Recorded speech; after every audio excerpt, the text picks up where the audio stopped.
Jesus, glória a Deus. Hebreus capítulo 4.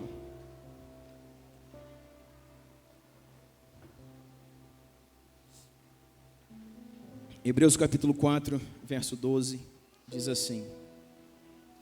Nós falamos para você ontem no culto da virada, que nós trabalharíamos essas primícias em cima de uma tríade. 3 pontos, 3 colunas, 3 pilares. Quem lembra? Decisão, santificação e sacrifício. Decisão, santificação e sacrifício.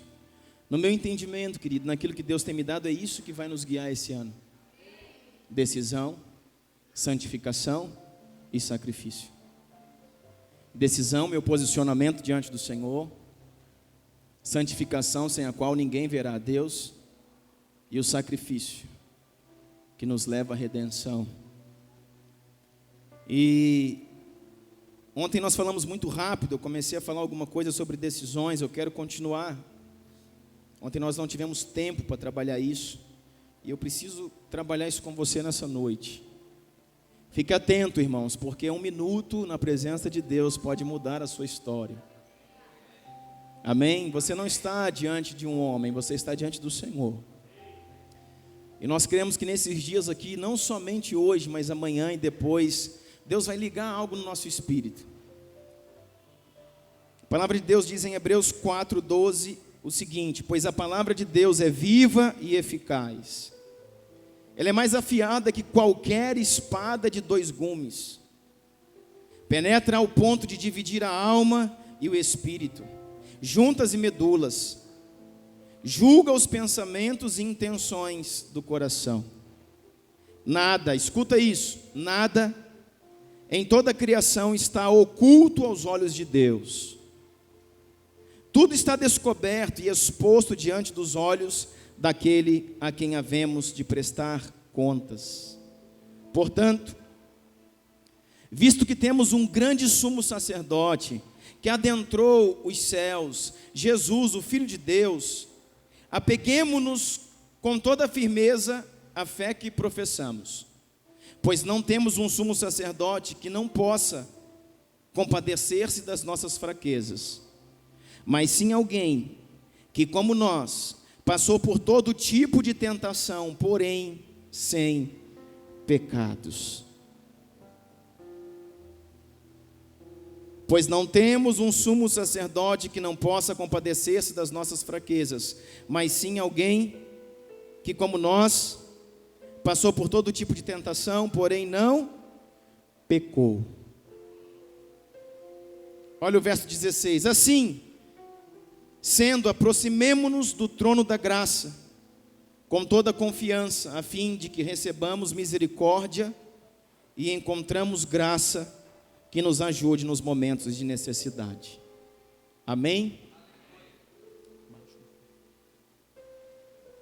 Amém, querido? Eu dizia ontem aqui nessa casa que se a gente for qualificar a palavra, que tipo de escrita é isso aqui? Se você pegar os textos de hoje, da literatura, do português, da literatura mesmo, você pode pegar um texto, você pode classificar isso como uma crônica, como uma poesia, como um conto. Mas a palavra de Deus, querida, ela não é poesia, ela não é conto, ela não é crônica, ela é uma espada afiada de 2 gumes. A palavra de Deus não é poesia, a palavra de Deus não é conto, a palavra de Deus não é crônica, ela é uma espada afiada de 2 gumes, que faz separação entre juntas e medulas, que separa o que é da alma e o que é do espírito, que separa o que é inclinação da carne, tudo aquilo que é da alma, e aquilo que é propósito de Deus, que é o espírito. Por isso que nós temos que nos mover por ela. Só que Hebreus 4:16 diz assim, eu vou traduzir o que esse versículo diz para você. Se aproxime do trono da graça com toda a confiança. Deus está falando, tenha confiança. Você pode se aproximar do trono da graça. Você pode se aproximar do Cristo Se aproxime do trono da graça com toda confiança, para que você possa receber misericórdia e encontrar graça que vai te ajudar na sua necessidade, que vai te ajudar na sua crise. Irmãos, existe solução para o nosso problema. Existe solução para a nossa crise, para a nossa dor, para a nossa dúvida, para a nossa dívida. Existe solução. E essa solução, querido, é o trono da graça. Essa solução é a cruz, é o sacrifício de Cristo. Então, o que nós temos falado aqui sempre, não anula o amor de Cristo, muito pelo contrário. Não anula o sacrifício da cruz. Mas nós temos que entender algumas coisas, para que a gente possa nos beneficiar disso que a palavra está dizendo. Eu quero que você abra um versículo histórico, muito conhecido, que está lá em Romanos capítulo 8. E a palavra em Romanos capítulo 8 diz assim, Romanos 8:31, que diremos, pois, à vistas dessas coisas? Que coisas? Coisas talvez terríveis que tivessem acontecendo. E aqui Paulo, escrevendo aos Romanos, pergunta, o que nós vamos falar à vista de tantas coisas? Sabe o que nós vamos falar? Se Deus é por nós, quem será contra nós? Começamos bem. Ele está dizendo, se Deus é por nós, se Deus é pela minha causa, se Deus é comigo, quem é que pode me vencer, irmãos? Quem que pode passar por mim? Se Deus é por nós, quem será contra nós? Aí ele continua, aquele que nem mesmo ao seu próprio filho poupou, antes o entregou por todos nós, não nos dará também com ele todas as coisas? E são esses versículos que nos levam a entender que nós somos dignos de receber algo do Senhor, que Deus é galardoador, Deus gosta de dar, Deus gosta de abençoar, Deus é abençoador. Mas Deus não abençoa quem vem na igreja. Não, pastor, não. Deus não abençoa quem carrega uma Bíblia. Ah, não. Deus não abençoa quem virou crente. Ah, não. Deus abençoa aquele que está nele. E aí que nós temos um imenso problema. Como eu faço para estar nele? A Bíblia diz aqui, eu vou repetir para você, Romanos 8:32. Aquele que nem mesmo o seu próprio filho poupou, está falando de Cristo. Antes, esse Deus antes entregou por todos nós, como Deus não nos dará também com ele todas as coisas? Diga assim, Deus nos dará com ele todas as coisas. Então, a ênfase desse versículo está no com ele. Porque sem ele, Deus não vai dar nada para nós. Porque sem ele, não há conquista. Sem ele, não há vitória. Sem ele, não há bênção. Sem ele, não tem ano novo. Sem ele, não muda as finanças. Sem ele, não cura a enfermidade. Sem ele, não há vida. Sem ele, não há paz. Sem ele, não há casamento de sucesso, de êxito. Sem ele, não há filho bem cuidado. Sem ele. A Bíblia está dizendo, o apóstolo Paulo escrevendo aí aos Romanos, aquele que não poupou nem seu filho Jesus, falando de Deus Pai, não nos dará também todas as coisas? A gente muitas vezes fala isso. Se ele deu Jesus por mim e pela sua causa, se ele matou na cruz o seu próprio filho, aí pergunta, não nos dará com ele todas as coisas? Então, para que eu seja digno de ter todas as coisas, Mateus, eu preciso estar nele.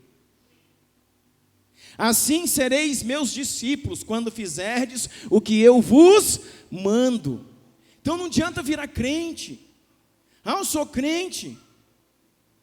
Não adianta vir na igreja. Não adianta ter coleção de Bíblia. Não adianta fazer curso de teologia. Adianta fazer o que eu vos mando. E isso parece muito simples, querido, mas é o que vai nortear o nosso ano. É o que vai nos conduzir. Por quê? Porque esta é a geração, nós estamos numa geração, querido, que nunca se quebrou tantos princípios, que nunca se quebrou tanta aliança com o reino dos céus, Nós estamos numa geração que anda como quer, que faz o que quer. As igrejas estão cheias de pessoas vazias. As igrejas estão cheias de pessoas religiosas. As igrejas estão cheias de pessoas correndo atrás de coisas, mas não estão nele. Por isso que as igrejas estão cheias de pessoas doentes. As igrejas estão cheias de pessoas em crise financeira. As igrejas estão cheias de pessoas separando.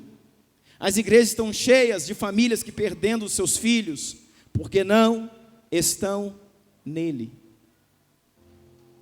Você está me entendendo? Olha outro texto muito forte que fala de bênção. Por quê? Porque o nosso Deus é um Deus galardoador, Ele é abençoador. Efésios 1,4 diz assim: bendito seja Deus, o Pai do nosso Senhor Jesus Cristo, que nos abençoou com todas as bênçãos espirituais nas regiões celestiais em Cristo. É isso que faz toda a diferença. Nós fomos abençoados com toda sorte de bênçãos. As bênçãos de Abraão estão sobre nós: vida, paz, prosperidade. Essas promessas existem e estão liberadas para nós. Você está entendendo? Se eu fosse você, eu tinha dito amém, eu quero. Vem para mim, eu recebo. Essas promessas estão liberadas: paz, vida, prosperidade. Isso tudo está liberado para nós, isso tudo existe. A igreja caminha em dois extremos. Tem um extremo lá que só fala de bênção, de riqueza, que tudo Deus vai dar, que tudo Deus vai fazer, é mentira. O outro extremo aqui diz que Deus não dá nada, que Deus não faz nada, que não acontece mais nada, também é mentira. Nós precisamos sair do 80 e também sair do 8 e chegar aqui. A Bíblia diz que tem sim. Efésios 1,4: bendito seja Deus e Pai, o nosso Senhor Jesus Cristo, que nos abençoou com todas as bênçãos espirituais nas regiões celestiais em Cristo Jesus. É em Cristo que está a bênção. Sabe aquele texto que a gente cansa de falar? Aquele que está em Cristo é nova criatura.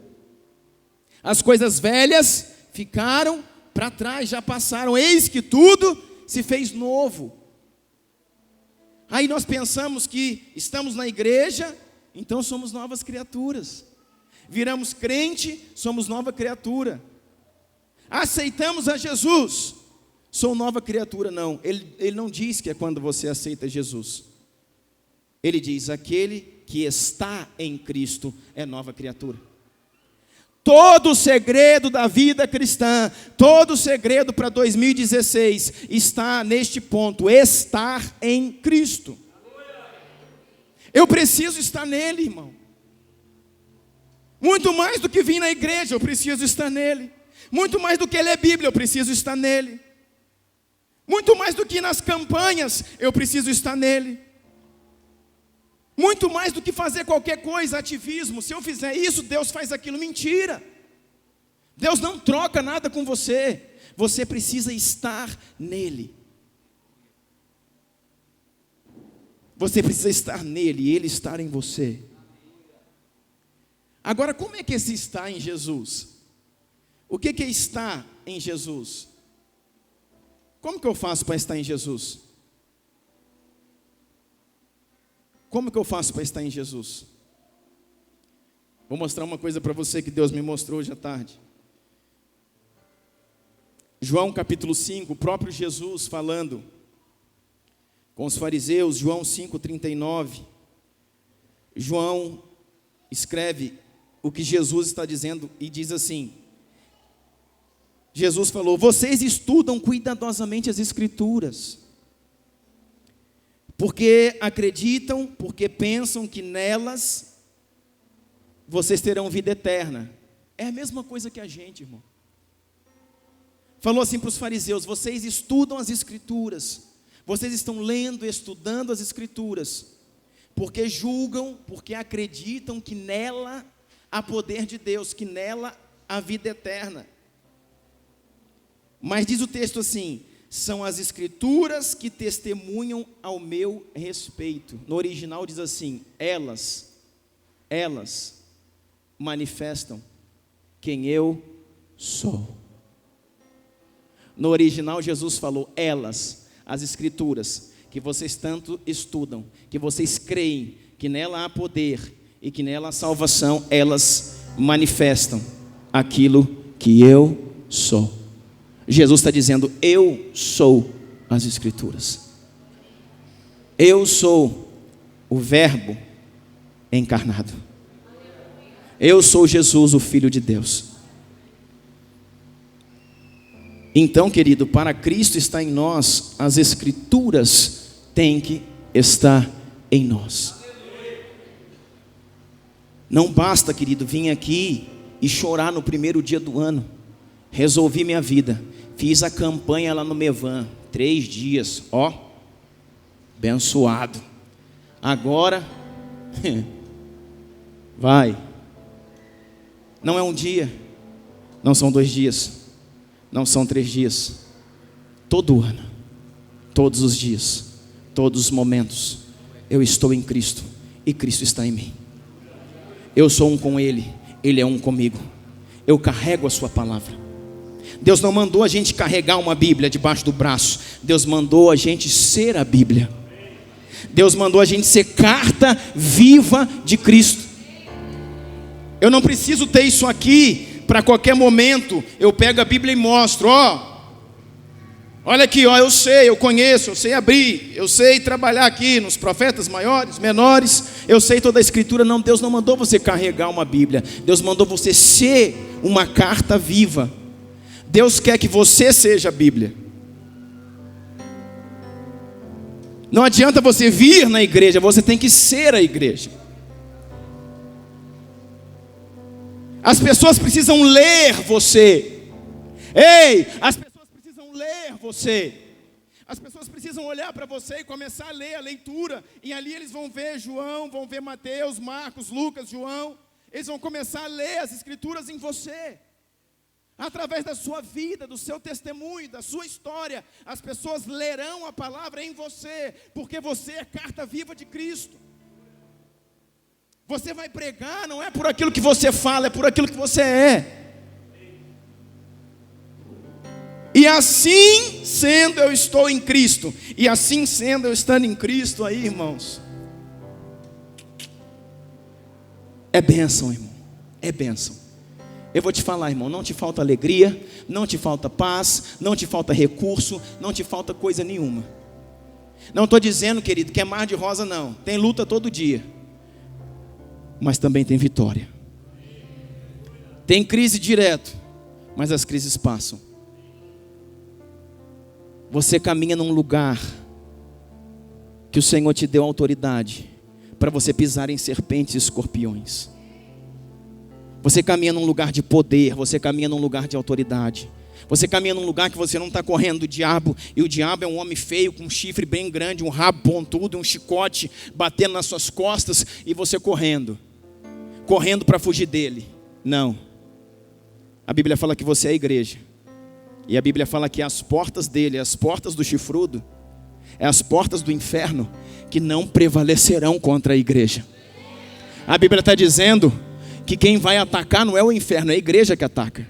Está dizendo que as portas dele não prevalecem. Não prevalece porque existe uma igreja que está atacando. E essas portas vão ruir. E a igreja vai invadir e vai anular as obras do diabo. Porque para isso se manifestou o Filho de Deus. Aleluia!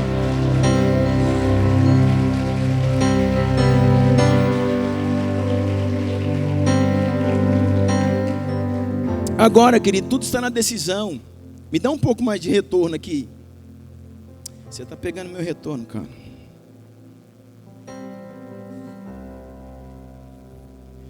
Tudo isso está na decisão, em decidir. Irmãos, eu falava para alguém essa semana: a vida cobra muito caro. A vida cobra muito caro. Pelo amor de Deus, entenda isso hoje. Cada decisão, irmãos, decisões definem futuros. Você está vivendo um tempo que você não pode errar, irmão. Você está vivendo um tempo, querido, que as decisões vêm diante de você e você tem que ter sabedoria, você tem que ter discernimento, você tem que ter clareza em Deus para decidir corretamente. Para decidir corretamente. Querido, não saia mudando aí de cidade de qualquer jeito, não saia mudando de emprego de qualquer jeito, não saia casando de qualquer jeito, pelo amor de Deus. Não saia saindo de igreja de qualquer jeito. Preste atenção naquilo que você está fazendo, porque decisões que você toma hoje definem o seu futuro amanhã. Eu quero dizer para você, querido, até se eu vou na igreja hoje ou não vou, é só um culto. Não é só um culto, porque 1 minuto na presença de Deus pode mudar a sua história. Um dia, um dos discípulos, chamado Tomé, Jesus morreu, mas Jesus deixou uma palavra: eu vou, mas eu volto. Eu vou me manifestar, eu vou ressuscitar, o 3º dia eu estou de volta. Mas esses homens não criam, não acreditavam, como muitas vezes nós não acreditamos. Vivemos um evangelho parcial. Até certo ponto eu acredito, aqui está meio complicado. Não, irmãos, ou eu tenho a palavra toda, ou eu não tenho nada da palavra. Então ele falou, com 3 dias eu estou de volta. Então, os discípulos estão ali, Tomé ficou meio magoado, ficou meio ferido, ficou com um semblante pesado. Aí diz que teve a reunião, teve o culto, glória a Deus, teve a primícia, estava começando o ano. Ele não foi na reunião, e foi exatamente nessa reunião que Jesus apareceu no meio dos discípulos. Jesus entrou, portas fechadas, paredes fechadas, Jesus atravessa no meio das paredes, Pai seja convosco, e todo mundo falou, o homem chegou. O nosso super-herói voltou, ele está aí. E Tomé não estava lá, porque faltou um culto. Talvez seja no culto que você falta, irmãos, é que Jesus manifesta a sua glória de uma forma tão intensa, como você nunca viu. Aí as pessoas chegam para você, cara, você perdeu. Conversa só. Falaram para Tomé, ele apareceu, ele voltou, ele ressuscitou, ele vive. Tomé falou, mentira. Eu só creio se eu tocar nas suas mãos, se eu tocar no seu lado. E por causa dele, irmãos, Jesus veio de novo e falou, matador de culto, eu estou aqui. Estou aqui, matador de culto. É na minha mão que você quer tocar? Pois toque agora, é no meu lado, está aqui. Toque. E ele tocou, e ele se prostrou, e ele adorou. E ele creu que Jesus havia ressuscitado. E o Senhor falou que muito mais bem-aventurados somos nós, porque não vimos, mas nós cremos no Filho de Deus, na sua ressurreição, na sua vida. Mas tudo está em decidir, eu preciso decidir corretamente. O mundo, irmãos, começa pecando, o mundo começa se perdendo com uma decisão errada. A palavra do Senhor fala lá em Gênesis, para um cabeçudo chamado Adão, e o Senhor fala assim para ele, Gênesis, capítulo 2, verso 16, ordenou o Senhor Deus ao homem, dizendo, de todas as árvores do jardim, pode comer todas. Pensa num jardim lindo, pensa num jardim florido, pensa num jardim frutífero. De todas as árvores do jardim comerás livremente de todas elas, mas, porém, da árvore do conhecimento do bem e do mal, somente esta, apenas esta, dela não comerás, porque no dia em que dela comer, certamente tu morrerás. Palavra do Senhor. E o que o cabeçudo fez? Podia comer qualquer uma, irmão, qualquer uma. Eram muitas espécies, eram muitas frutas, mas ele quer aquela. É assim que nós somos, irmãos. A gente quer aquela que não pode. Quer aquilo que não pode. E começa decidindo errado, e por causa dessa decisão, ele tinha livre-arbítrio, assim como eu e você tem. Irmãos, eu estou falando, comecei ontem, estou falando hoje do poder da decisão. Deus não vai te segurar para fazer nada. Eu estou orando, está orando, então para de orar e vai agir um pouco, em nome de Jesus. Porque tem muita gente que já orou. Tem que orar, pastor? É claro que tem, mas já orou, Deus já falou, Deus já confirmou. Precisa você trabalhar, precisa você estudar, precisa você se virar, precisa você dar um jeito na vida, parar de enrolar as coisas. É assim que nós vamos vencer 2016, cumprindo aquilo que Deus já falou. E agora o que está acontecendo? O Senhor falou, não faça isso. Eu posso escolher. Deus colocou no homem o livre-arbítrio. O homem podia escolher, e Deus podia ter colocado uma tranca, igual vai colocar depois na árvore da vida. Deus podia ter colocado um anjo como uma espada flamejante, uma espada de fogo, guardando essa árvore. Mas Deus não fez isso. Deus falou, deixa ele, se ele quiser comer, ele vai comer. Assim Deus fala para você, deixa ele. Se ele quiser pecar, ele vai pecar. Deixa ele, se ele quiser errar, ele vai errar. Se ele quiser cair, ele vai cair, deixa ele. Basta eu e você decidir. E Adão decidiu errado, e por causa disso o pecado entrou no mundo, irmãos. E por causa disso nós chegamos aqui onde estamos hoje, porque ele decidiu errado. Aí a Bíblia fala em Gênesis 3:22, então disse o Senhor Deus, agora o homem se tornou como um de nós, conhecendo o bem e o mal. Não se deve, pois, permitir que ele também tome do fruto da árvore da vida e coma e viva para sempre. Por isso o Senhor Deus o expulsou do jardim. Sabe como começa a nossa história? Sendo expulsos de um ambiente de glória. Por quê? Simplesmente porque decidimos da forma errada. Você quer ter uma relação sexual com a sua namorada? Decida, está na sua mão. E você fez a pior burrice da sua vida. Você fez a maior lambança da sua história. Foi bom demais, eu vou fazer de novo. Vai fazer de novo, e vai fazer outra burrice. E vai acumulando burrice sobre burrice. Consequência sobre consequência. Pecado sobre pecado. E aquilo que Deus escreveu para você está sendo cada vez mais limitado. Ah, mas Deus me perdoa. Eu quero conversar com você que pensa assim. Porque eu quero dizer para você que Deus te perdoa, mas a consequência sempre estará sobre a sua vida. Isso é chamado de âncoras de iniquidade. Toda vez que o homem peca, em qualquer sentido, e ele entra em arrependimento diante do Senhor, a culpa é removida, a consequência fica de todos os pecados. E vai ficando como âncoras vão ficando no nosso ser. E essas âncoras, vai chegar um momento da nossa história que nós vamos parar. Ainda que já estamos curados, libertos, lá na frente. Eu pecava 20 anos atrás, agora não peco mais. Mas vai chegar um momento da minha história que essas âncoras limitaram até onde eu posso ir. Eu vou provar isso para você na Bíblia, não hoje. Deus vai falar, chegou o momento. Pela quantidade de iniquidade que há no seu ser, que você não tem mais a culpa, mas ficou a consequência. Você agora tem que parar por aqui. Até aqui você pode chegar. Mais do que isso você não pode avançar. Está na sua mão decidir, você decide. Não, eu vou orar, não precisa orar, irmãos. Precisa falar, eu não vou fazer isso em nome de Jesus. Precisa definir. Eu não vou mais xingar, eu não vou mais agredir. Em nome de Jesus eu defino isso.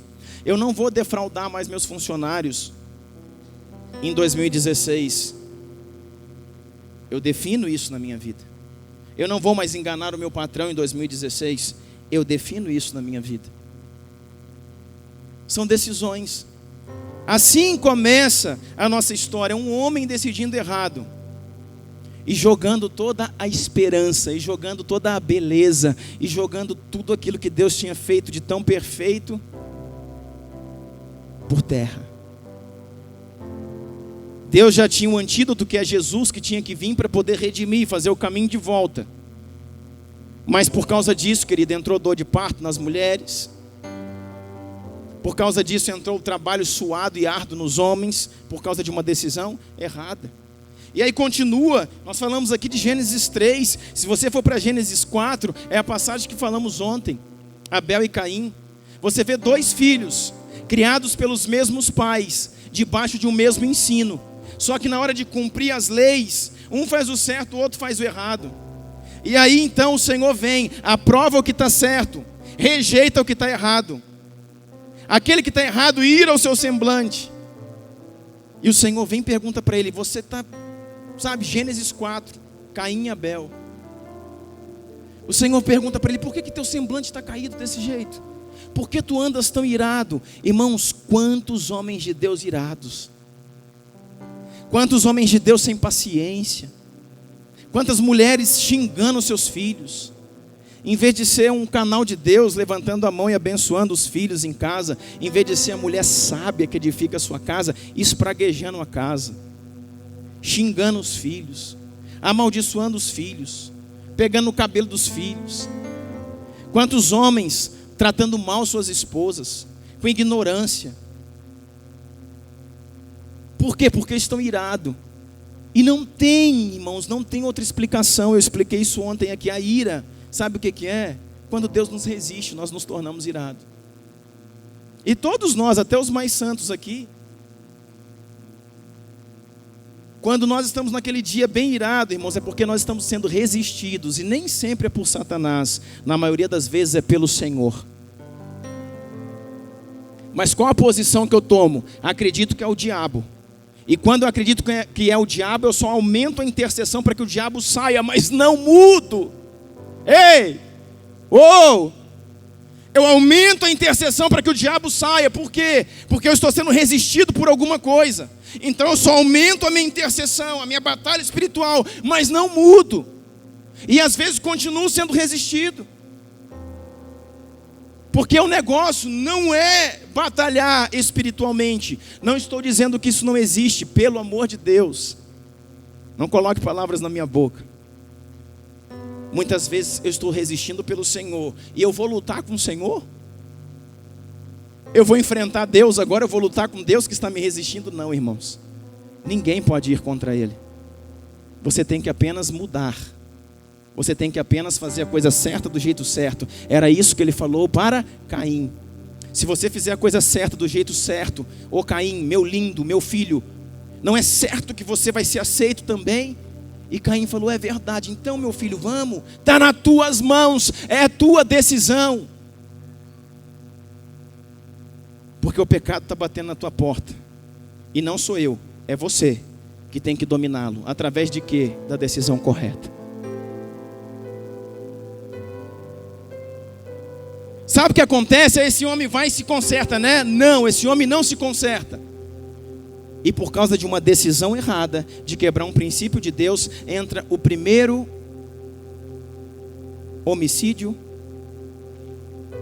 descrito na palavra. Ele vai matar o irmão. Sabe por que nós vemos isso tudo aí? Por causa que alguém um dia, que tinha Deus como Senhor, decidiu errado. Então, irmãos, não tem, olha aqui para mim, não tenha só dessa vez. Não tenha só, é só mais uma vez que eu vou sonegar aqui. É só mais uma vez que eu vou deitar com a minha namorada. É só mais uma vez que eu vou trair minha esposa. É só mais uma vez que eu vou deixar. Eu estou falando só coisa cabeluda, né, irmãos? Mas não tem isso, é só mais uma vez que eu vou matar as primícias. É só mais uma vez que eu não vou passar nada de culto das pés do Senhor, nada, isso não vira nada. Eu vou reunir com meus familiares lá, que estão tomando uma cachaça, eu fico junto lá e de lá mesmo eu levanto a mão para o céu. Negocio os meus princípios. É só mais essa vez.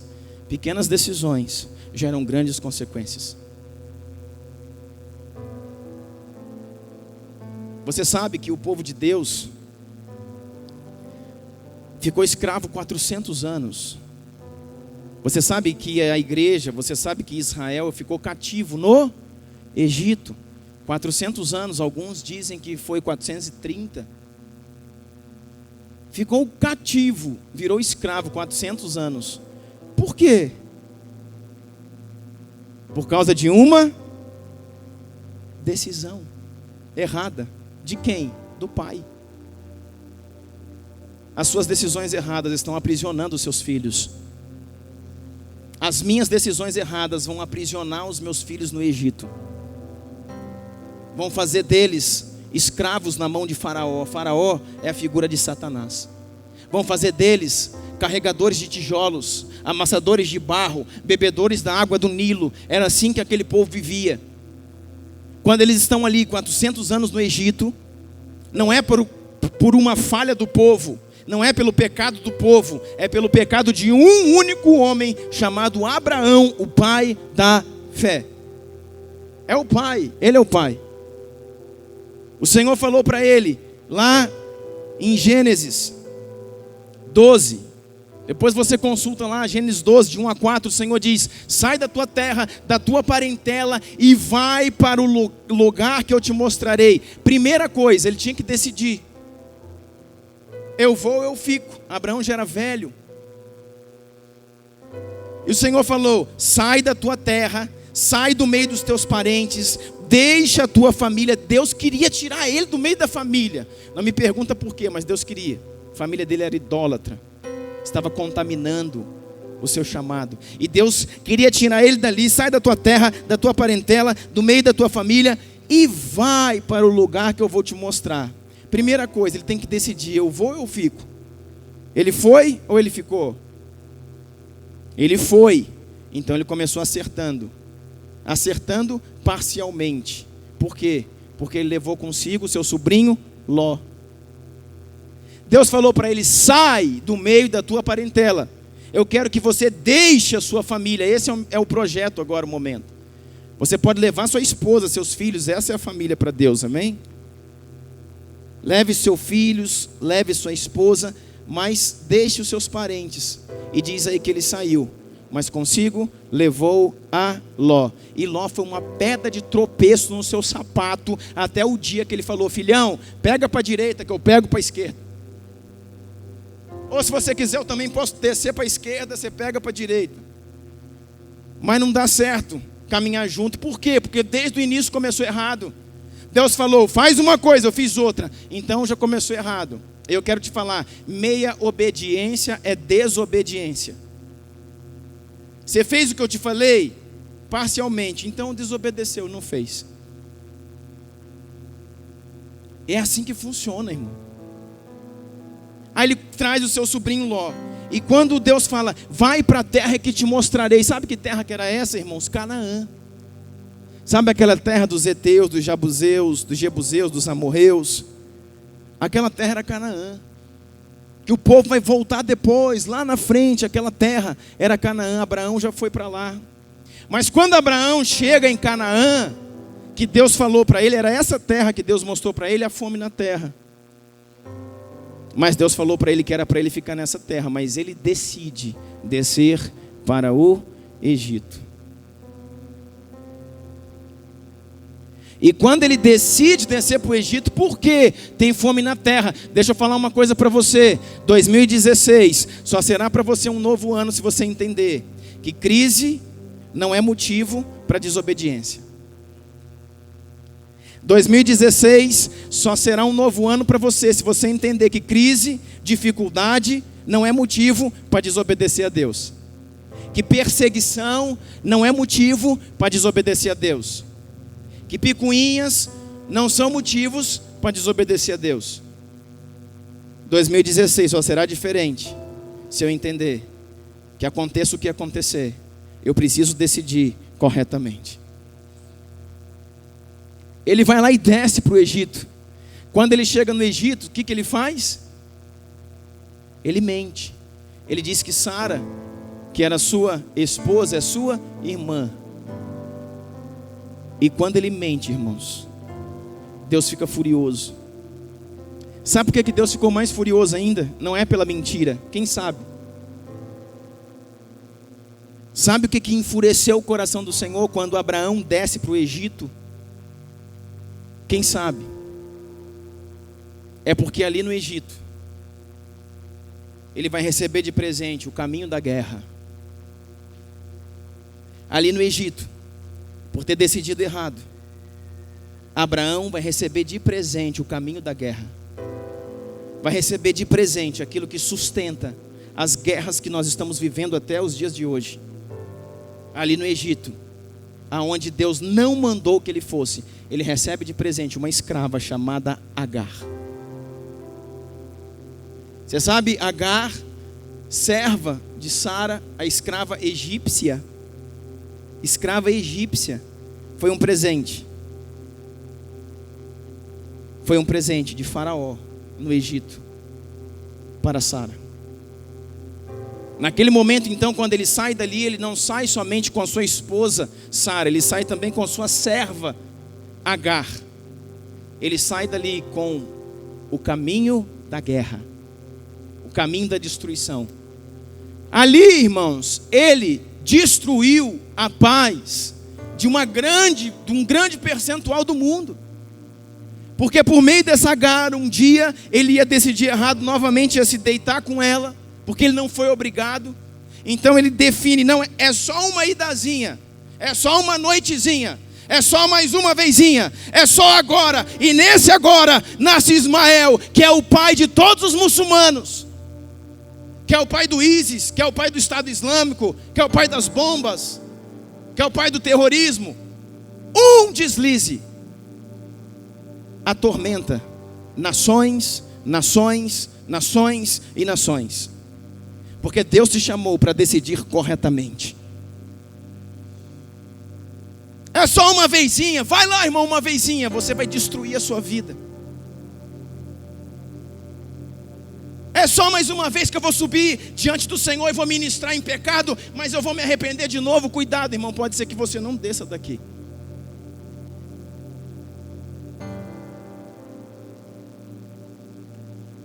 Porque chega um momento, irmãos, que Deus fala, chegou a minha hora. Eu preciso estabelecer o juízo. E a Bíblia fala, está escrito aqui, olha, eu vou mostrar para você. E a Bíblia fala, em Gênesis 15, olha o que Deus vai falar para Abraão, Gênesis 15, 13, eu preciso que você abra aí. Gênesis 15, 13. Então o Senhor lhe disse, saiba que seus descendentes serão estrangeiros numa terra que não lhes pertencerá.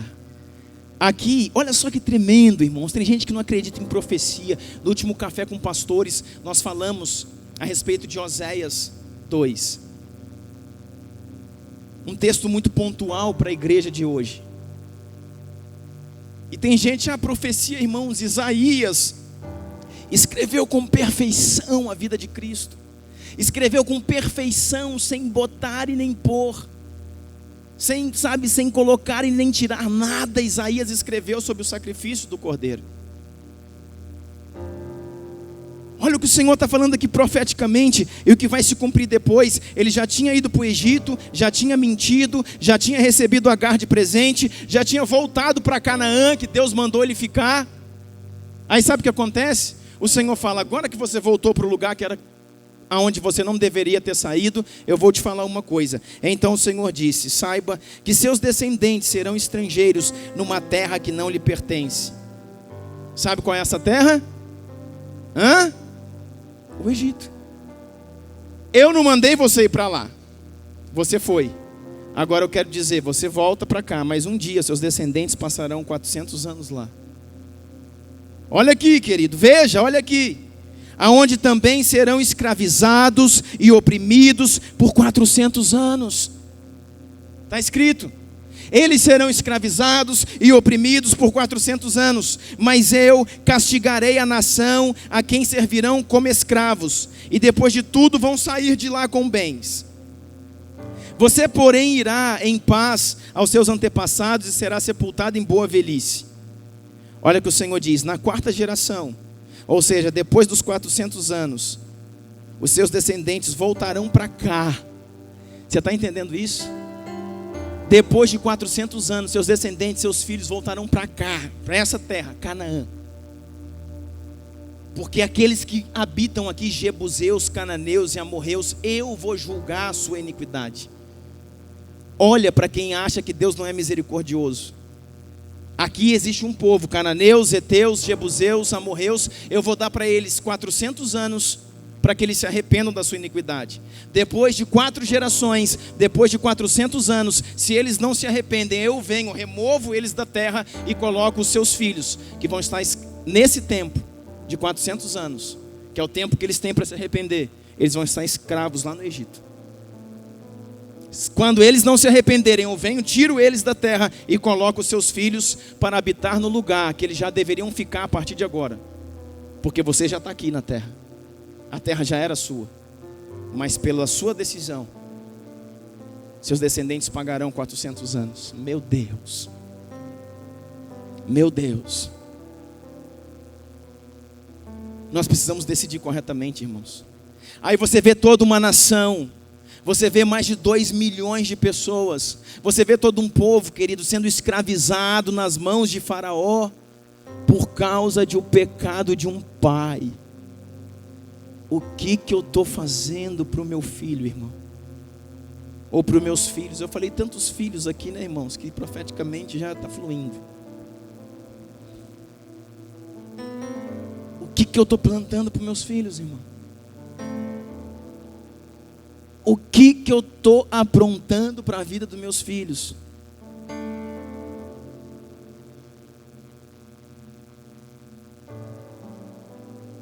Decisões. Decisões. Um dia o Senhor pegou um homem e tirou ele de trás das malhadas. Ele era um menino que a história, a teologia defende que ele era um filho bastardo chamado Davi. Ele não era filho legítimo do seu pai Jessé. Por isso ele ficava com o serviço sujo da família. Por isso que ele ia levar o resto de alimento até o monturo, que era o lixo. E de lá ele escreve alguns salmos. Por isso ele estava isolado no meio dos campos, lá com as suas ovelhas. Por isso ele era diferente biologicamente, fisicamente, dos seus outros irmãos. Mas Deus o escolhe, Deus o levanta e Deus o coloca como rei. Mas Deus não retira de nós, querido, nosso livre-arbítrio. E esse homem que acertou muitas vezes, esse homem que adorou muitas vezes, esse homem que guerreou muitas vezes, esse homem que carregou muitas vitórias, esse homem que carregou muitas conquistas, esse homem amado de Deus, Davi, esse homem chamado homem segundo o coração de Deus, em um dia, em um momento, em um dia, em um momento, em uma tarde, num local onde ele não era para estar, num lugar onde ele não era para estar, num horário que ele não era para estar, ele vai a uma janela e vê uma mulher linda, e vê uma mulher formosa se exibindo, e vê uma mulher formosa se banhando, e a sua cobiça, a concupiscência da sua carne falou mais alto do que o seu espírito. A sua alma falou: é uma vez, é só agora, você é o rei, você pode tudo, você tem autoridade, chama ela.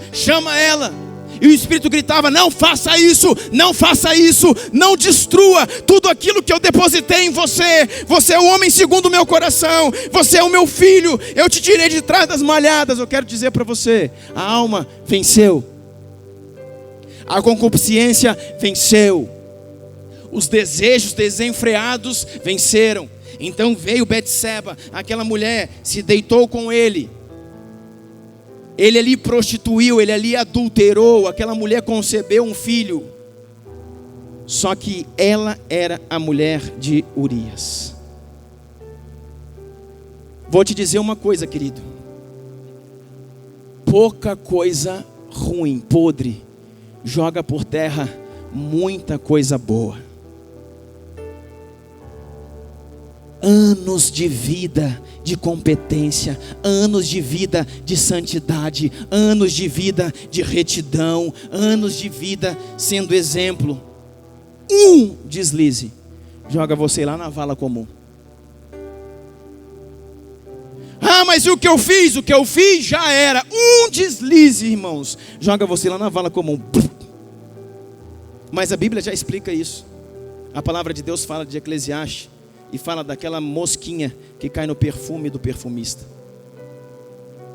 E diz que você tem toda uma essência, todo um perfume, mas que uma mosquinha, aquela pequenininha, aquela mitinguinha que posa em banana, uma que tem até voando por aqui querendo posar no meu nariz. Aquela mosquinha, se cair no perfume do perfumista, estraga toda a essência. Sabe o que isso quer dizer? Anos de luta, sabe, galgando degraus, subindo a escada da honestidade, da santidade, da prudência, subindo, sabe, chegando, quase chegando na bênção, quase chegando no lugar que Deus determinou. Um deslize aqui, irmãos, voltou lá para o final da fila de novo. E eu vou te dizer, irmão, a fila é grande, varão. Pode ter paciência, perseverança, quebrantamento, porque a fila é grande. E você voltou, foi lá para o início, pode começar tudo de novo. Estava aqui, ó, com a mão na bênção. Estava aqui, ó, sabe, com a mão no propósito. Era o tempo do romper de Deus na sua vida. Era o momento em que tudo ia acontecer, em que tudo ia começar a fazer sentido. Quando eu ia pegar isso aqui, ó, voltou lá para o final da fila. Sabe por quê, irmãos? Decisões.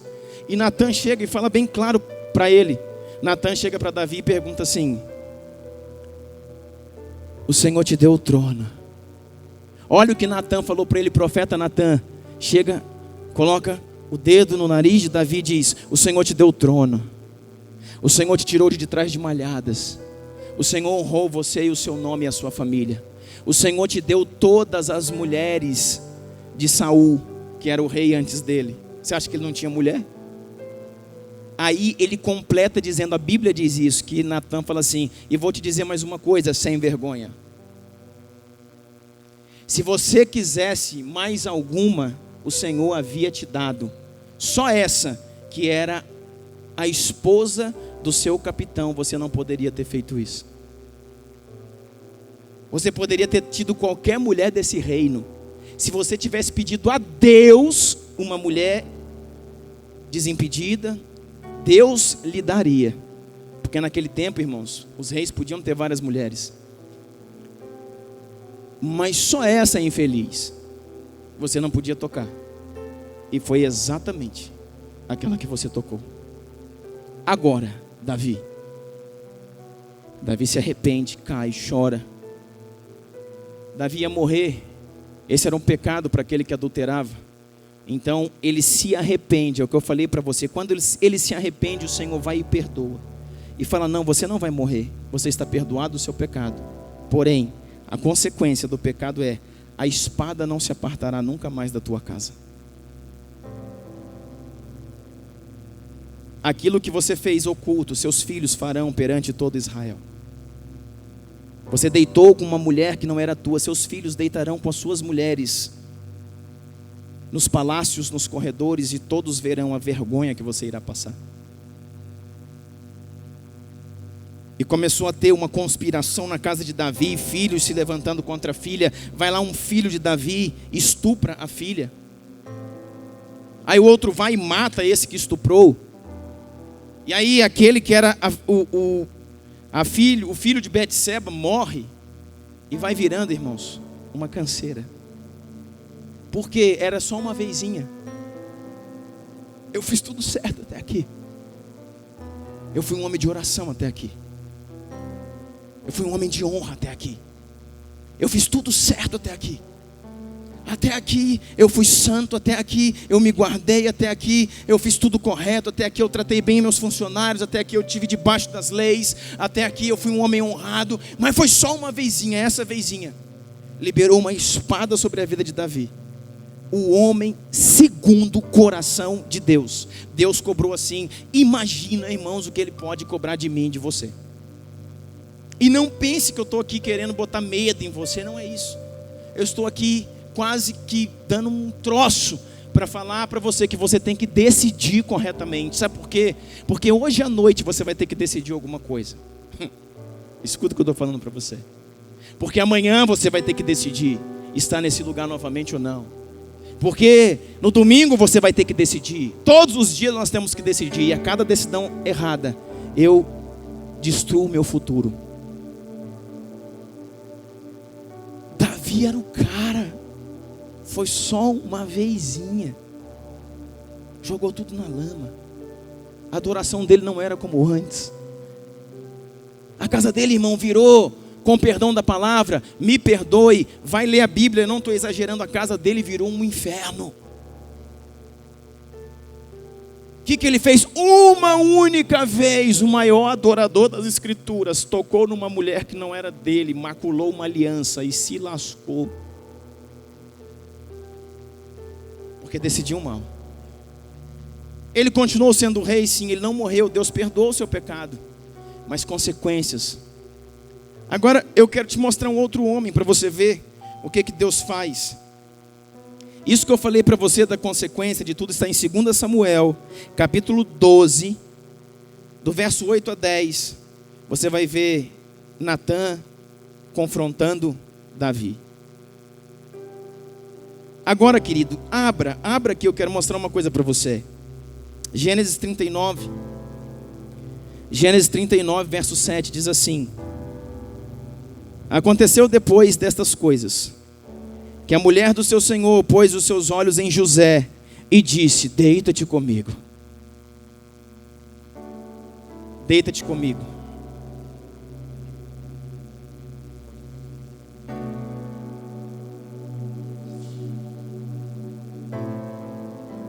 Gênesis 39, 7. José está no Egito. Ele é um servo na casa de Faraó, na casa de Potifar. Ele é apenas um serviçal. E diz assim: aconteceu depois dessas coisas que a mulher do seu senhor pôs os seus olhos, ela cobiçou, ela sensualizou, ela se exibiu para José e disse: vem cá, José, não tem ninguém em casa, deita-te comigo. E José falou: o quê? Deita-te comigo? Que conversa é essa, mulher maluca? Olha aqui o que está dizendo. Porém, ele recusou e disse à mulher do seu senhor, a mulher tinha dono, disse à mulher do seu senhor: eis que o meu senhor, que também é seu marido, não sabe do que há na casa comigo, e entregou em minha mão tudo que tem. Olha aqui, irmãos, como é que o marido conhecia a mulher, ou desconfiava. O teu marido, que é o meu senhor, me entregou tudo nessa casa e diz que eu posso fazer tudo, só que ele só me deu uma ressalva: não toque na minha mulher. Abre seu olho, marido. Abre seu olho, esposa. Cuida daquilo que Deus está te dando.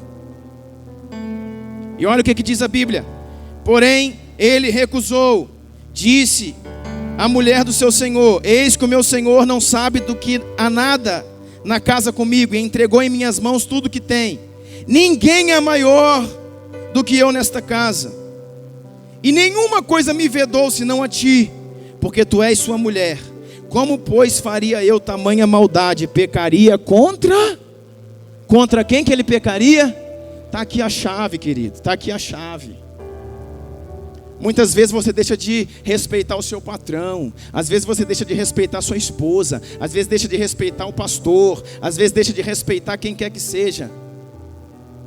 Mas se você pensar em não desrespeitar a Deus, você passa a respeitar todos aqueles que estão ao seu redor. Porque é nele que eu tenho que pensar. Eu penso no meu filho lindo, amo, apaixonado. Eu penso na minha esposa, mas antes de tudo eu penso no Senhor. Como eu faria isso contra o meu Deus? Como que eu vou trair a minha esposa? Eu preciso antes trair o meu Senhor. E eu não vou trair o meu Senhor. Eu não vou trair o meu Senhor.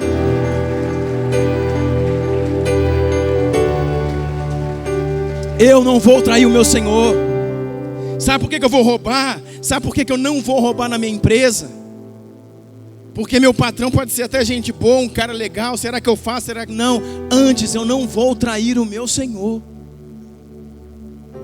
Antes eu não vou trair o meu Senhor. Sabe por que eu não vou desrespeitar os meus líderes, os meus tutores, os meus pastores, homens que Deus colocou sobre a minha vida? Porque antes eu não vou trair o meu Senhor. Porque antes eu não vou desrespeitar o meu Senhor, que qualificou essas pessoas para que cuidassem de mim. Nós precisamos aprender a honrar. Nós estamos diante de uma geração que não sabe honrar ninguém. Não se honra esposa, não se honra marido, não se honra filhos, não se honra patrão, não se honra pastores, não se honra ninguém. Nós estamos diante, querido, de gente desrespeitando a mãe, desrespeitando o pai, desrespeitando a esposa, sendo mau funcionário, sendo alterado dentro da igreja, ou seja, não respeita nada. Não há um homem Não há uma referência, não há ninguém que ele respeite, não há ninguém que ele tema, não há ninguém que ele se posicione. Desvios espirituais, desvios de caráter, desvios na alma. Nós precisamos voltar ao centro. Nós precisamos voltar aos princípios. Deus é um Deus de honra e nos chama para expressar honra diante dele. Aleluia. E esse José falou: o quê? Maluca, sai daqui. Ou você acha que ela chegou só, vem cá, irmãos? Para mim essa mulher já estava nua, semi-nua. Essa mulher encurralou esse homem num quarto e falou: vem aqui. Era só uma vezinha. E ele falou: não farei isso contra o meu Senhor.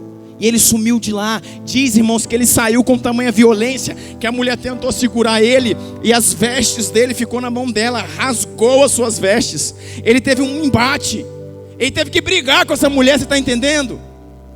A mulher agarrou ele, irmão. Ele teve que bater na mulher, falar: sai daqui, pomba gira, coisa feia, some. E ó, sumiu. E eu não sei, irmão, se ele não teve desejos, mas os seus desejos não foram capazes de superar o seu Senhor. Talvez ele tenha chegado num lugar lá, tomado um banho frio, gritado, desesperado, tô doido para pegar essa mulher. Mas antes de ser um profano, eu sou um servo do Senhor. Aí, sabe o que eu quero dizer para você? Que diz assim, abre aí, Gênesis 41, 39, diz assim. Gênesis 41, 39 diz assim: disse, pois, Faraó a José. Gênesis 41, 39. Olha o que vai acontecer com esse homem, irmãos. Lembra daquela consequência do pecado de Davi, porque escolheu errado. Diga assim comigo: José escolheu certo. E quem escolhe certo, existe recompensa. Olha aqui. Para quem escolhe errado, existe consequência. Para quem escolhe certo, existe recompensa. Para quem existe errado, existe recompensa. Consequência. Calma, vamos de novo. Para quem escolhe errado, existe consequência. Para quem escolhe certo, existe recompensa. Olha esse texto, Gênesis 41, 39.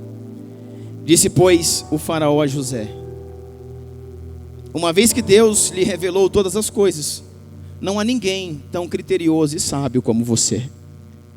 Você terá o comando de meu palácio, e todo o meu povo se sujeitará às suas ordens. Somente em relação ao trono eu serei maior do que você. E Faraó prosseguiu. Acabou não. Faraó prosseguiu: entrego a você agora o comando de todas as terras do Egito. Em seguida, o Faraó tirou do dedo o seu anel de selar e colocou no dedo de José, e mandou vestir de linho fino, colocou uma corrente de ouro no seu pescoço. Também fez subir em sua segunda carruagem real, e à frente os arautos iam gritando: abram caminho. Assim José foi colocado no comando de todas as terras do Egito. Disse ainda o Faraó a José: eu sou o Faraó, mas sem a sua palavra ninguém poderá levantar a mão nem um pé em toda a terra do Egito. Aleluia, aleluia. O que é isso, irmão? Recompensa. Escolheu certo. Sabe o que vai dizer a palavra? Passado algum tempo também ele tem uma esposa. Ele tem uma mulher que ele gostava, o Senhor dá a ele, e ele tem 2 filhos. E ele coloca o nome dos filhos. Quem sabe? Efraim e Manassés. Que quer dizer esquecimento. Porque na terra do Egito Deus fez eu esquecer todo o meu sofrimento. E Manassés, porque na terra do Egito Deus me prosperou acima de todos os homens.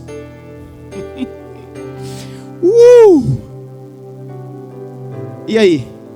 Está disposto? Tem que pagar o preço, irmão. Tem que pagar o preço. Tem que decidir corretamente. Não pode negociar os princípios.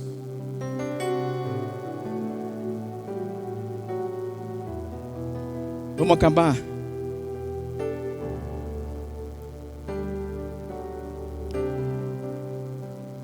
Eu quero ler o último texto com vocês.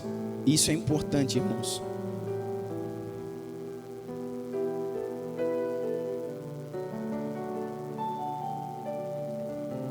Foca aqui. 15 minutos. Escuta o que eu vou falar. Isso aqui é muito importante. Fecha todo o raciocínio.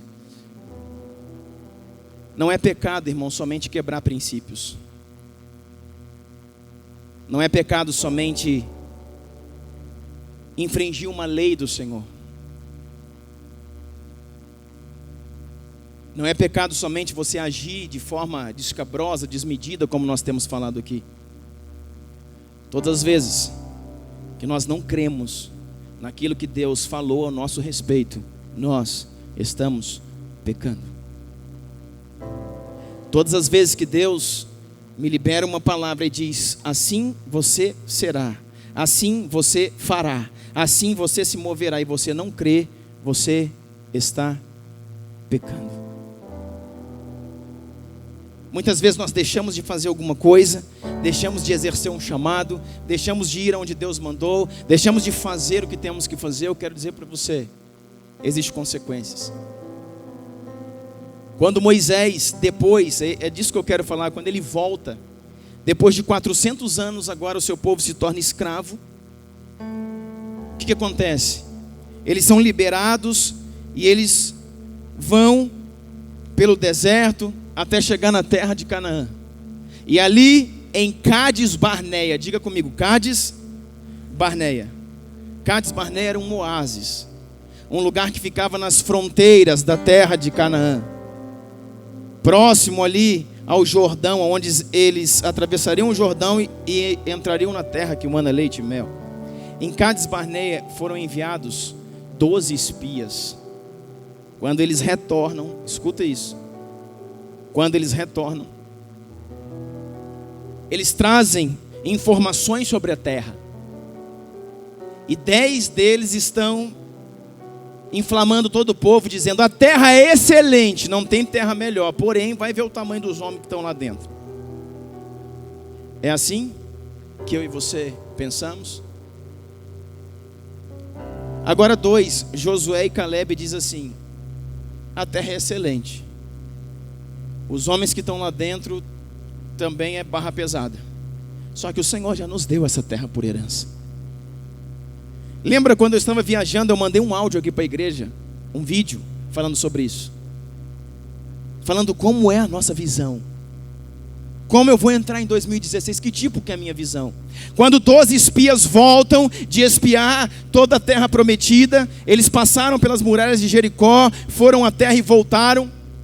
A Bíblia diz, em Números 13, 33, depois você confere, que 10 desses homens falaram assim: a terra é excelente, porém, diante dos moradores que ali habitam, nós somos como gafanhotos. Nós somos como gafanhoto, como grilo. A minha pergunta é para você que rompe 2016: qual é a sua autoimagem? O que você é capaz de fazer nas mãos do Senhor? Irmãos, para de ser caranguejo, para de ser siri. Deus não te chamou para ser siri. Aqueles bichos assim, ó, e vai só andando para trás, e que tem umas garras em cima, e qualquer lugar que você toca, ele dá uma pinçada. Deus te chamou para ser leão. Deus te chamou para ser gadita. Deus te chamou para ser conquistador. E talvez você esteja aí falando: ah, é mesmo, eu já ouvi isso. Muda! Em nome de Jesus, muda! Comece amanhã: eu vou vencer esse ano. Eu vou passar por cima do que tiver que passar, porque eu vou em nome de Jesus. Muda! Conquista! Não há dificuldades para um homem que está em Deus, que está em Deus. Eu não estou falando para quem vem à igreja, eu não estou falando para quem usa a Bíblia, eu estou falando: não há desafios para um homem que está no Senhor. Tudo lhe é lícito, tudo lhe será dado em nome de Jesus.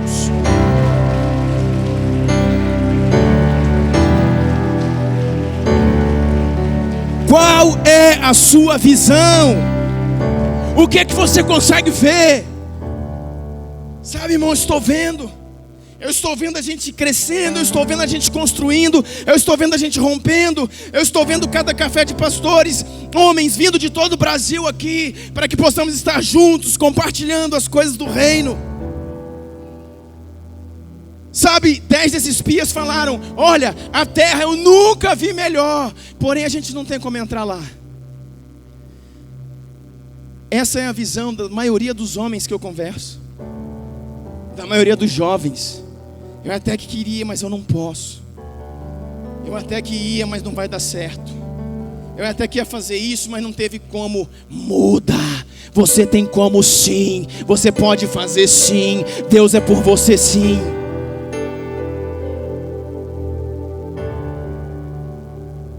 Muda. Eu quero falar para vocês, vocês têm modelos. Eu não sei que tipo de paternidade que vocês estão olhando, mas eu falo, esses dias eu falava com a minha esposa: nós vamos fazer tal coisa. Ela falou: será? Eu falei: será não. Não teve nada nessa vida até hoje que colocamos diante do Senhor, nada que Deus não nos deu. Nada, nada, nada vezes nada. E nós vamos fazer sim, porque o Senhor é conosco. Nós precisamos acreditar. E 10 desses homens falaram: mas, sabe, olhando para aqueles homens, a gente era igual barata. Sabe percevejo? A gente era igual grilo.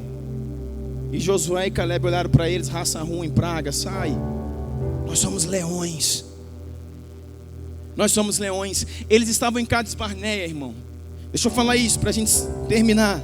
E ali em Cades Barneia, então, segundo esse relatório, eles definiriam: ou eles entrariam na terra, ou eles voltariam para o deserto. Pensa bem.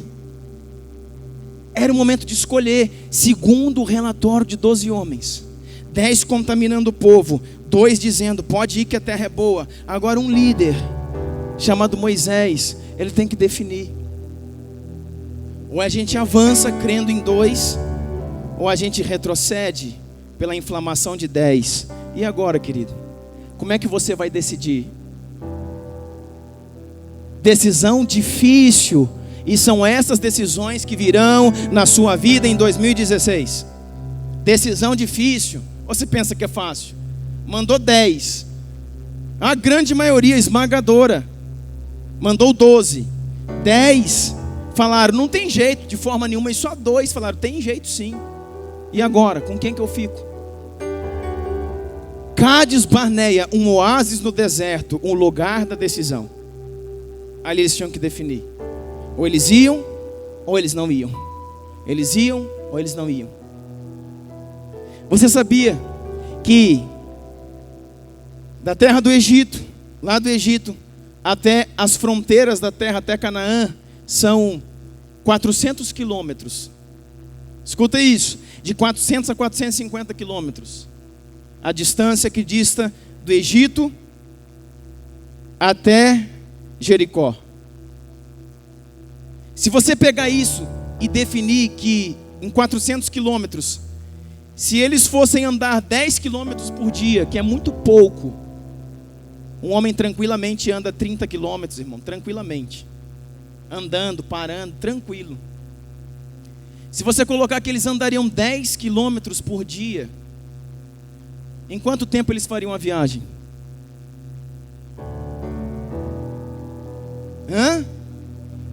40 dias.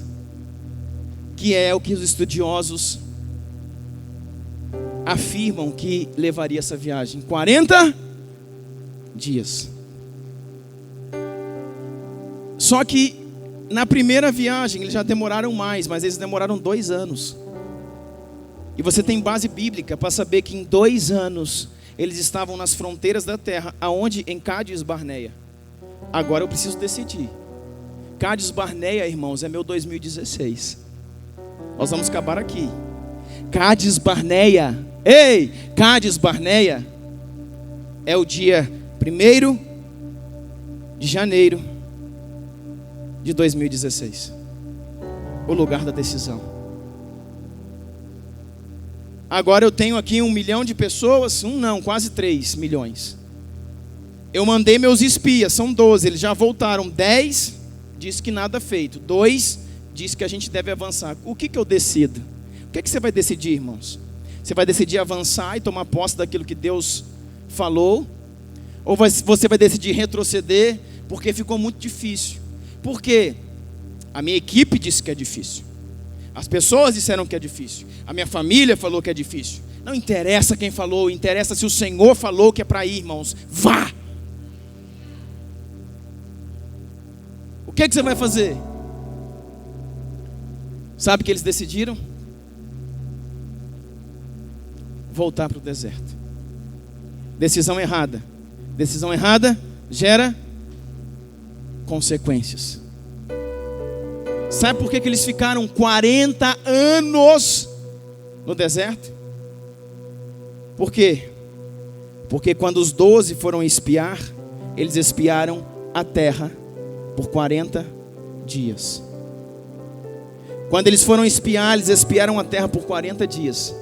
E para cada dia de incredulidade, Deus deu 1 ano no deserto. Lembra o que eu falei ontem para você? É você que define o seu deserto. Uma coisa é muito clara, todos nós vamos passar lá. Não há homem nenhum de Deus que não passe por um deserto, ou por mais de um. Só que eu defino. Jesus ficou 40 dias no deserto. Por quê? Ele já teve aprovação em 40 dias. Moisés precisou ficar 40 anos. O que você escolhe, querido? Sabe, irmãos, eu não vejo firmeza em muitos olhares. Eu vou orar com você aqui agora, mas eu não vejo firmeza em muitos olhares. Eu não vejo convicção em muitas pessoas. Eu não vejo esperança em muitas pessoas. Começando mais um ciclo, mas sabe, mas até aqui não interessa até aqui. Não interessa 2014, 2015, não interessa o que foi agora. É uma nova visão, uma nova mentalidade, um novo posicionamento no Senhor. Agora eu preciso saber o que eu estou fazendo. Decidir corretamente. Toda decisão que você tiver na mão, irmãos, cuidado. Uma coisa que eu aprendi: vem algo para você, você precisa definir. E é agora, decide agora. Hein, Daniel? Coloco na tua mão aqui. Você tem que sair da sua empresa hoje e passar para outra empresa lá, que você vai ganhar 10 mil reais. Define agora. Você define: não saio, eu vou permanecer onde eu estou. Como assim, pastor? Toda decisão que você tiver que tomar, sem tempo de consultar a Deus, diga não. Tudo que você precisar definir na sua vida, se você não tem tempo de consultar ao Senhor e ter a resposta do céu, diga não. Não, mas tem que ser agora. Não tem nada para agora. Eu preciso consultar o Senhor e ter direção naquilo que Deus está fazendo. Se Deus falou, irmãos, agora se falou, é agora. E se ele, irmãos, tiver 5 minutos para ir no banheiro e tiver a certeza: Deus, o que eu faço? O Espírito Santo falar para ele: é para ir. Pronto, irmão, está feito. Mas eu preciso ter a direção de Deus para aquilo que eu estou fazendo. Esses homens decidiram voltar. E olha aqui, vamos lá. É o texto, esse texto deles que eu quero mostrar para vocês. Números 14, diz a palavra assim. Números 14, 26. Disse mais o Senhor a Moisés e a Arão, quando eles decidiram voltar, olha que Deus vai falar: até quando esta comunidade ímpia se queixará contra mim, tendo ouvido as queixas desses israelitas murmuradores? Diga-lhes: juro pelo meu nome, diz o Senhor. Olha a gravidade disso, irmão. Olha o que Deus está falando para esse povo. Juro pelo meu nome, diz o Senhor, que farei a vocês tudo o que pediram. Cairão nesse deserto os cadáveres de todos vocês, de 20 anos para cima, que foram contados no recenseamento e que se queixaram contra mim. Nenhum de vocês entrará na terra que com mão levantada jurei dar para a sua habitação, exceto aqueles que decidiram corretamente, exceto Caleb, filho de Jefoné, e Josué, filho de Num. Agora, olha, pula para o 33. Olha aqui, irmãos, escuta o que eu vou falar para você. Seus filhos serão pastores aqui durante 40 anos, sofrendo pela infidelidade de vocês. que é que nós estamos fazendo com nossos filhos, querido? O que nós estamos fazendo com nossos filhos? Ainda hoje, querido, eu não sei se esse momento da oração aqui foi o seu primeiro tempo de oração. Hoje é o primeiro dia do ano. Eu já tive meu devocional com Deus. Eu acordei mais tarde, eu almocei, depois eu fui para o jardim da minha casa e falei: Deus, eu te glorifico. Tu és a minha esperança, a minha vida. Eu te dou esse ano, junto com Ele eu te dou o meu coração. Eu te dou os meus dias, eu te dou os meus bens, eu te dou tudo que você precise de mim. E uma oração eu falei: protege os meus filhos. Aconteça o que acontecer comigo, com a minha esposa, com o meu país, com a minha nação, proteja os meus filhos. Eu não vou errar, irmãos. Eu não vou errar. Não somente por mim, mas pelo Senhor e pela minha geração.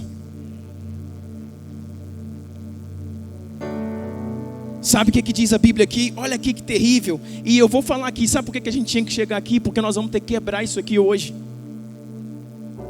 Você está achando que nós vamos ter que quebrar aqui hoje? Sabe por quê? Porque você está pensando nos seus filhos, mas talvez você aqui seja o filho, no qual alguém, ele que parece casco de jacaré no chão, ela semeou na minha vida e na minha história. A minha mãe, que orou por mim dias e dias da minha infância, semeou na minha história. E eu preciso continuar fazendo isso para os meus filhos, para os meus netos, para os meus bisnetos. Agora você talvez esteja num calabouço, num lugar espiritual onde pais não plantaram, onde pais não geraram, onde pais não moveram. Sabe qual é o nosso problema? Muitos de nós estamos assim, só que não tomamos uma atitude. Nós queremos morrer assim e queremos deixar o mesmo legado para os nossos filhos. Eu tenho visto e cansado de ver pessoas que não se posicionam. Pessoas que estão tendo diante dos seus olhos a palavra liberada, o ensino manifesto. Pessoas que estão diante dos seus olhos tendo referenciais de uma nova paternidade, mas não querem mudar. Querem continuar caminhando debaixo do seu legado, do seu calabouço espiritual, da sua escassez, da sua crise, da sua dificuldade, porque foi isso que semearam para ela. Querem continuar ali e deixarem esse mesmo legado para os seus filhos e filhos dos seus filhos. Quero dizer, irmãos, Cades Barnea era o lugar de decidir. E decisão difícil. Tudo indicava aos olhos naturais: nós não podemos entrar na terra. Mas existiu uma palavra: vocês devem entrar na terra. Olha aqui para mim, nós vamos orar agora. E entenda, qual foi o pecado dos espias? Eles beberam lá na terra prometida, eles encheram a cara, embebedaram, foi isso que aconteceu? Qual foi o pecado dos espias? Eles adulteraram na terra prometida, lá eles arrumaram mulheres, eles foram corruptos, eles tomaram de valores que não eram deles. Qual é o problema dos espias? Não creram naquilo que Deus falou a vosso respeito. Está entendendo? Por que nós entramos anos e saímos anos? O pecado não está somente em transgredir a lei. O pecado está em deixar de fazer o que Deus me mandou fazer. O pecado está em não me posicionar. Se Deus fala, você vai ser, não interessa o que você quer, você vai ser. Se Deus falar, você vai ser pastor. Se Deus falar, você vai ser um líder na minha casa, não interessa se você quer ou se você não quer, se você pensa, não interessa, você vai ser. Porque se você não for, endureceste o seu coração à palavra do Senhor, e Deus o resistirá. Nós estamos num lugar, querido, que nós precisamos entender isso. E essas primícias, isso aqui não é culto, isso aqui é consagração do ano, é alinhamento, é palavra de libertação, é palavra de ativação para um novo ano. É palavra de ativação para um novo ano. Eu sei, querido, que tudo aquilo que você faz, cada decisão certa na sua vida, você levanta um memorial para a sua geração. Cada decisão certa na sua vida, você levanta um memorial para os seus filhos, para os seus netos. Eles vão colher tudo isso. Agora, cada decisão errada, eu coloco no meu corpo uma âncora de iniquidade. E eu abro um abismo para a minha geração. Eu abro um buraco para que meu filho, daqui a alguns anos, caia lá dentro.